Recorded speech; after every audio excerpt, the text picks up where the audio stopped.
Tout le monde s'interroge, mais personne n'a le droit d'en parler. Mais où est passé Paul Biya? À 91 ans, le président du Cameroun n'est pas réapparu en public depuis le sommet Chine-Afrique à Pékin. C'était début septembre, une absence qui commence à faire grand bruit. Enfin, dans la limite de la loi, car le gouvernement a formellement interdit tout débat dans les médias sur son état de santé. Chers frères et sœurs nord, sud, de l'est à l'ouest, bonjour, bonjour, bonsoir. Paul Atanga-Nji. Paul Atanga-Nji. Je t'aime comme ministre. Hein. Tu es un des ministres dont je parle beaucoup plus. Je t'aime comme ministre parce que tu es...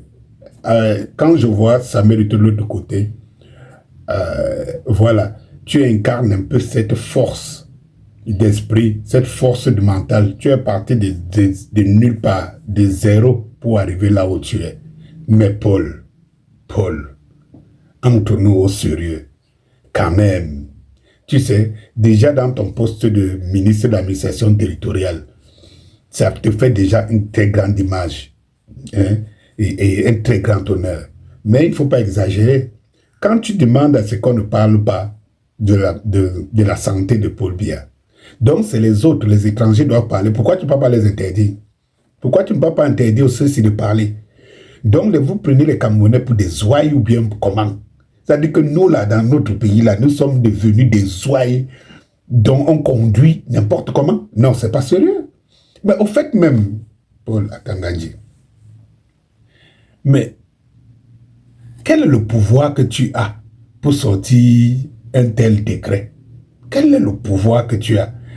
Est-ce que Paul Atanga-Nji, est-ce que tu sais qu'il y a un premier ministre dans ce pays quand même? Il y a un premier ministre, non?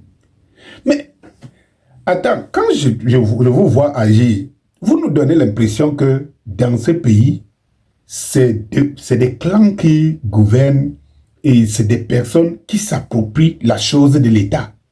Comment un ministre peut sortir ici un décret ou bien, je ne sais pas où ils sont une loi, voilà, interdisant des gens de parler de leurs employés. Oui, parce que Paul Biya est mon employé.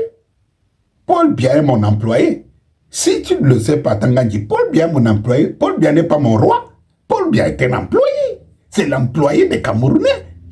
Il a demandé le suffrage des Camerounais. C'est les Camerounais qui l'ont élu, non? Mais respectez la démocratie quand même. Respectez la démocratie. Mais vous parlez de démocratie, de votre pseudo-démocratie que les Occidentaux vous ont vendue. Mais respectez-la. Paul Biya, c'est un président élu. Il me semble. Comment on ne parle pas de la santé de quelqu'un qui a demandé, qui a sollicité travailler pour nous? Mais c'est impossible. Mais c'est impossible. Non, frère, c'est impossible.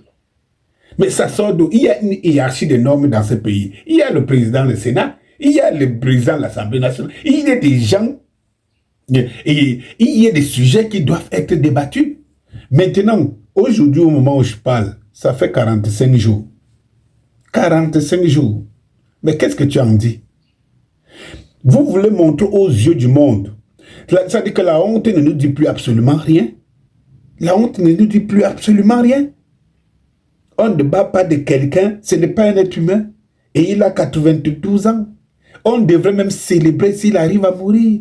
Si vraiment il aurait servi le pays, on devrait le célébrer. Eh bien, je vais vous dire autre chose. Et tout. J'ai l'impression que vous voulez la mort de Paul Biya.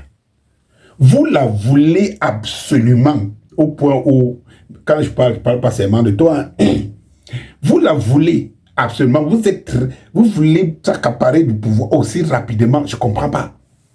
Parce que, regardez même comment vous torturez ce vieux. Paul Biya, de ses 43 ans, je ne sais pas combien, quel est le parti du Cameroun qu'il connaît réellement. C'est quelqu'un qui ne bouge pas, qui n'a jamais bougé. Dit 43 ans de règne, on peut compter les villes où Paul Biya a mis pied. Un président de la République, 43 ans de règne. On peut me dire où il a mis pied. Oh, il y a les chefs de département, les arrondissements. Paul Biya ne connaît pas le Cameroun. Paul Biya connaît mieux la Suisse que le Cameroun. Et pourquoi? Même, vous deviez même le corriger plutôt. Pendant qu'il ne se promène pas, même en Fandena, je dis même Fandena, au Lembe, Quand on a dit le stade Lembe, qui a un pas, un vol d'oiseau, quand il est même il voit.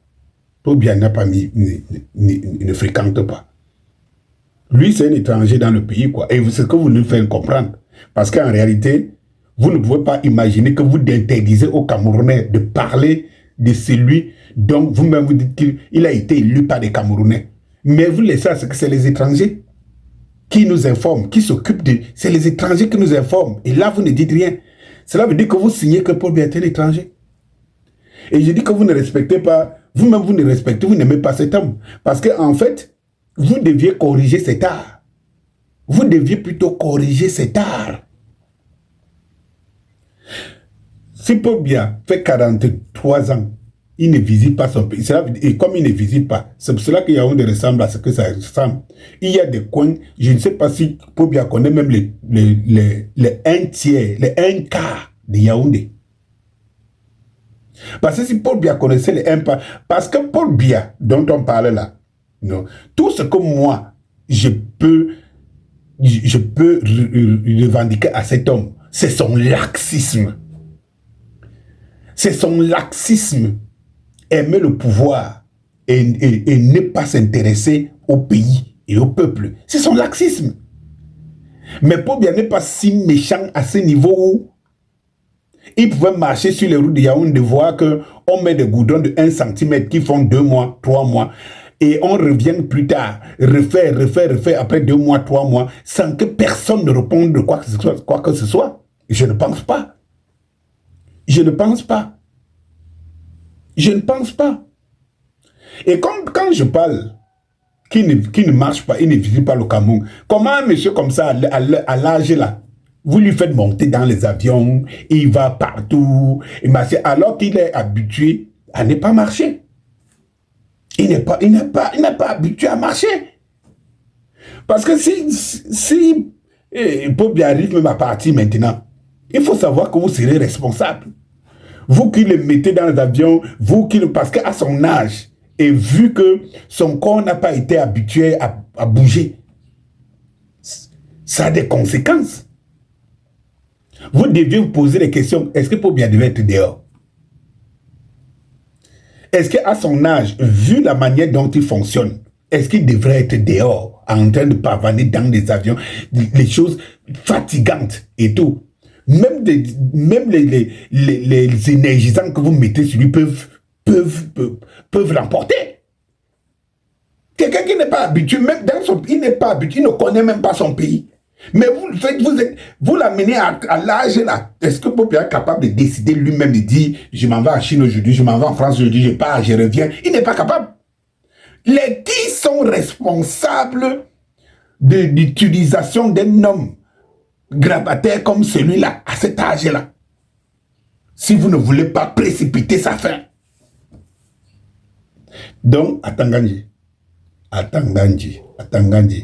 respecte, faites au moins comme si on était dans une république qui a des règles, qui a des codes. Et toi, tu es mieux placé en nous citant tous les jours les règles, les codes. Tu as vu, il y a même des gens que tu n'as pas besoin de dire, de ne pas dire ci, de ne pas dire ça. Mais est-ce que ton rôle, c'est de dire aux gens de ne pas dire ci, de ne pas dire ça? Paul Biya été élu, toi, tu n'es pas élu.